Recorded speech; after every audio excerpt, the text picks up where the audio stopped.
Hey everyone, welcome to the program, WRSA Radio. I am your host, Grenadier One. As always, I hope you're having a good week. It's been a busy one for me this week at work, so I'm a little pressed to get this episode out a little bit later in the evening than I normally would record things, but I didn't really have what I thought was a good topic for this week, so going to just offer some commentary on something we've been seeing playing out in the mainstream media. It's a, let's call it a mainstream realization or acknowledgement of things that some of us have known to be the case for some time now. And I'm talking, of course, about the January 6th tapes and the coverage that they have been getting on the Tucker Carlson show. There is an aspect of this that I will get into later that is really commentary on the whole nature of the news media and more specifically the primetime news programming. But first, let's get into the J6 tapes and what all went down. And if you don't know what I'm talking about, the tapes, this is the security camera footage from the Capitol that was released by Kevin McCarthy to only exclusively to the Tucker Carlson show. And on Monday evening, the Tucker Carlson show revealed clips from these Capitol security tapes that were shot on the day of the January 6th demonstrations. Tucker covered these clips very fairly. I thought he offered commentary, but he left the viewer to decide for themselves what was blatantly obvious for anyone but the most partisan viewer to see, I think. That being that there was no violent armed insurrection. Okay. That was a lie put forth by the mainstream media, which, as we all know, is almost as a block left-wing progressive in its political leanings, or worse. And even the members of the media who are generally seen as conservatives lean more towards the serving part of that word, and generally they're serving themselves more than anyone else. But I digress at any rate here. Carlson showed without a doubt that the vast majority of what the media, what members of Congress and upper levels of the various federal agencies involved have been telling the public is false. It's a narrative that is counter to the reality of the situation on that day. That the video plainly speaks for itself. Now, I don't desire to go back and hash over the specific event of that day on this episode. I will point you to the video of, Carlson's, the Tucker Carlson show.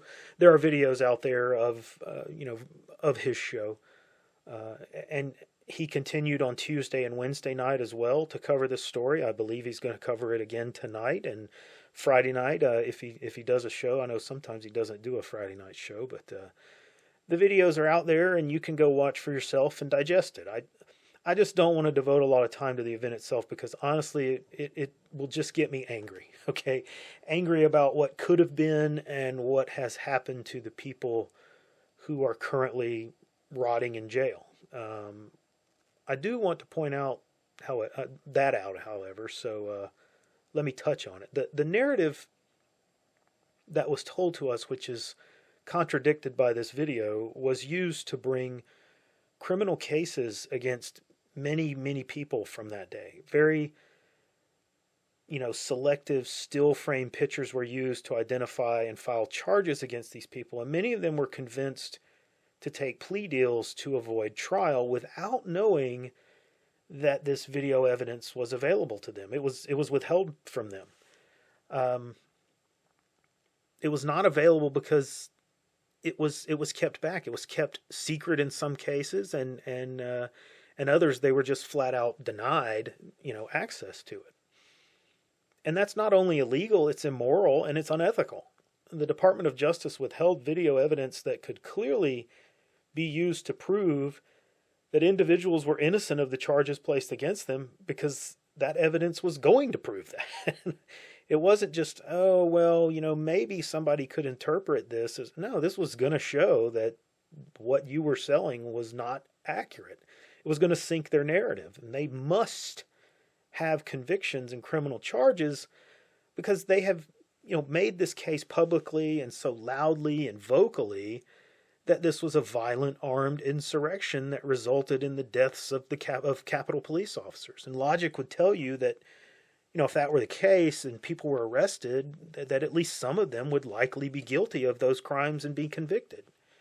And if you make that case and you can't get a jury to believe any of it, and time after time defendants are found not guilty and released, then your entire story collapses.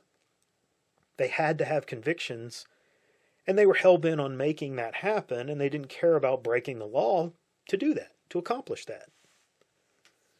And at a minimum, what comes from all of this is that people in jail who are already convicted need to be demanding new trials and dropped charges. I hope that's what comes from this. We should be seeing more than half of the J6 defendants released and completely cleared of any wrongdoing. This video evidence just destroys most of those cases.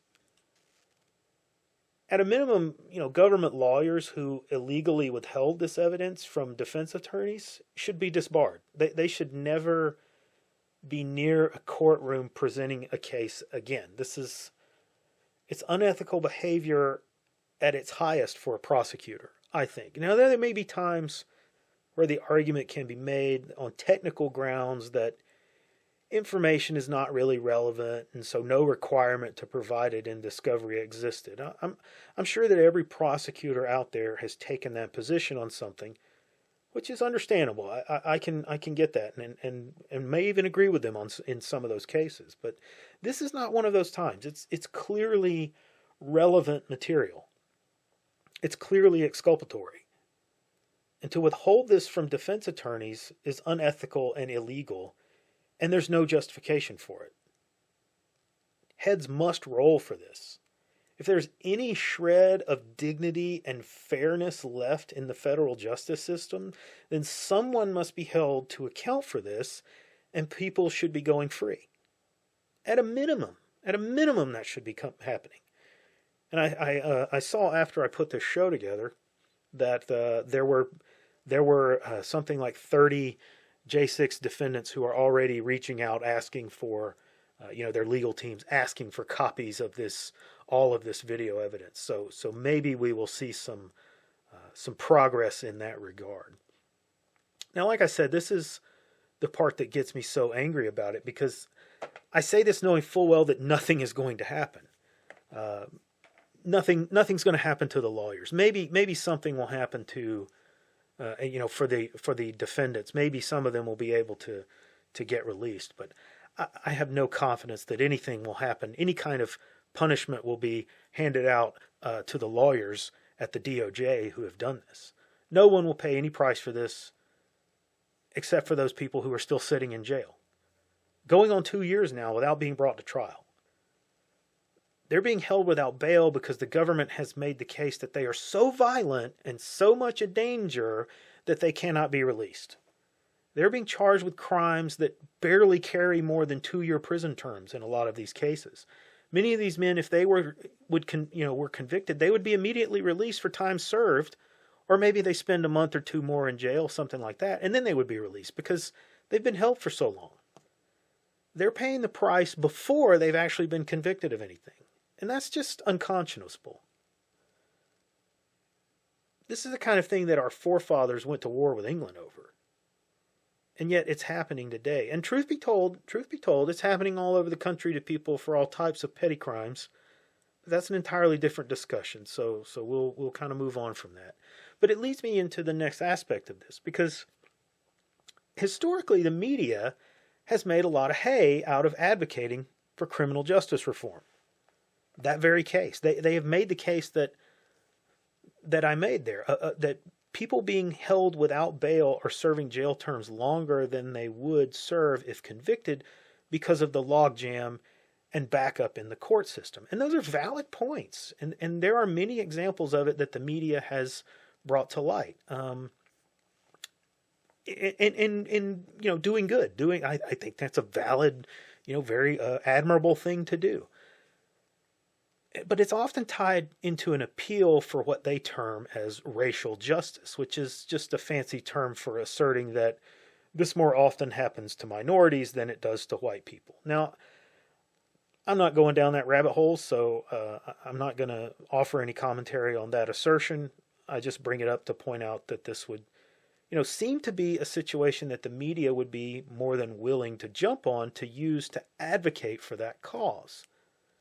One would think that they would be more than willing to produce, in-depth stories about these J6 defendants and this situation so that they could link in others that may in fact be suffering the same fate. It should be a slam dunk. Might even get some awards if you produced it right. But alas, no. The J6 defendants had the audacity to advocate for the most hated man in politics and the enemy of all the media, and so no effort will be spared to paint them as the most violent and extreme terrorist who are only, one step away from literal Nazis and ISIS baby killers. Just pure evil incarnate who had the nerve to walk between the velvet ropes in the Capitol Rotunda and raise their voices. And we know why the media is what they are and why they are not covering this in such a way, but let's look at what the media did do this week. The mainstream media, top to bottom, launched into what can best be described as a coordinated campaign to attack not the video evidence. No. They didn't try to refute what the video showed. They didn't attack the position that the video exonerates protesters from the vast majority of what they've been accused of. No. They can't logically and rationally do that. The video is what it is, and on its face it does that. It clearly shows that this was not what the media portrayed it. No, the media proceeds to launch into a coordinated attack on Tucker Carlson. It's the classic trope of, if you can't fight the message, then attack the messenger. Now, the primetime media shows go into assault mode, and they begin to accuse Carlson of being dangerous and a liar, being dishonest and manipulating the evidence, none of which is true, okay? You can go watch the show yourself and see the video. It stands on its own. It is what it is, and it depicts what Carlson says it depicts. Carlson was likened to being a Nazi of all things, which, I find I find this the most rich, though. He was likened to being a Soviet communist setting up a Potemkin village. The level of projection from these people is so far off the scale that entire new books on psychology should be written just to put them in as examples. It's sickening. It's really, really sickening what passes for mainstream media these days. It's not surprising at all that they do this, because this plays into not only their political motivations but their greed as well. Because Carlson, like him or not, whether you like him or not, he is the highest rated show amongst all the cable primetime news programs, and it's not even close. And this is even after, many right-leaning viewers abandoned Fox News after the election coverage that they provided. They tune in just to watch Carlson, and then they flip away to something else. He trashes the competition, and so they will use any avenue to try and burn him down that they can. Just any way, shape, or form that they can attack him. So it's not surprised that, the other things that have been making the mainstream rounds is this information coming out of the current defamation lawsuit that Dominion Voting has against Fox News. So let's get into that, because it's something people need to wrap their heads around when they are evaluating news sources, I think. What has come out of this case, if you're not aware of that case that's been going on, are leaked text messages from different Fox News hosts, including Tucker Carlson, that the media is suggesting indicate that the Fox News hosts knew that Trump didn't have a case to be made for election fraud, but they presented the news that supported that idea anyway. Now, I've only seen some of the messages that they're talking about that are kind of pulled out. And while they do seem to indicate that privately the hosts of the shows didn't think the case could be made, and they indicate, even that some of them, including Carlson, they have a less than stellar opinion about Trump. That in no way, though, suggests that they are guilty of anything. It's not necessarily deception. See, this is where we get into something that people can't wrap their heads around, and it's on both sides of the equation for that matter. It's not something unique to the right or to the left, really. Primetime programming on the cable news channels is not hard news. It's not just the facts. It is, by and large, mostly opinion. It's the opinion of the host, it's the opinion of the writers, it's the opinion of the producers of the shows, and it's presented as a form of entertainment. And now the host may or may not completely agree with the position that is presented, because the producers get input, and their input is probably largely based on ratings and what they know, the audience wants to see. What they know will get people watching the show. But that's not necessarily a bad thing. And it does not mean that the facts are completely different than the opinion. The facts are what they are. How you interpret them and form the opinion is different. It was not misrepresenting anything for Carlson to come on his show and present what the story was and offer what is an opinion of that story, even if he may not, in fact, be completely convinced of the opinion himself. That's not a problem. That does not make the show dishonest or misrepresenting facts. People's opinions can change, and they can be influenced by just what information they have at the moment, but also maybe their gut feeling. Okay, maybe they present a story and the position of the show, on that story, but in their gut they think something more is at play, and they don't think the opinion really captures the full situation, but it's the best that they can go with at the time. If that makes any sense. Am I making any sense there? At any rate, what is presented in a court in a defamation case, which is very difficult to prove anyway. I'm kind of surprised that the case has even gone to court, to be honest with you. But what is presented there, it has no bearing on reality, because the legal definitions are not in line with the real world, or how we expect the real world to work. That's totally different than inside of a court of law. So for Fox to go in there and say, look, these are opinions, this is a not a hard news program, this is entertainment, you can't believe anything that our people say, that is completely understandable for them to do that.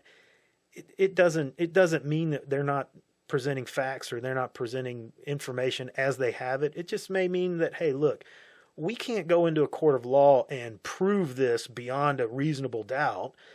You guys have seen that stuff. You've seen murder cases fall apart because, hey, look, everything looks like this happened and that this is true. We just can't prove it beyond a reasonable doubt. The barrier to proof, or the level of proof, is different in a civil case than it is a criminal case. But still, that's the position that any news media is going to have to take, which is why, if you remember, CNN didn't even bother to go to court against Nick Sandeman. Okay, the Catholic school kid with the MAGA hat on and the Native American in front of the Capitol, all of that.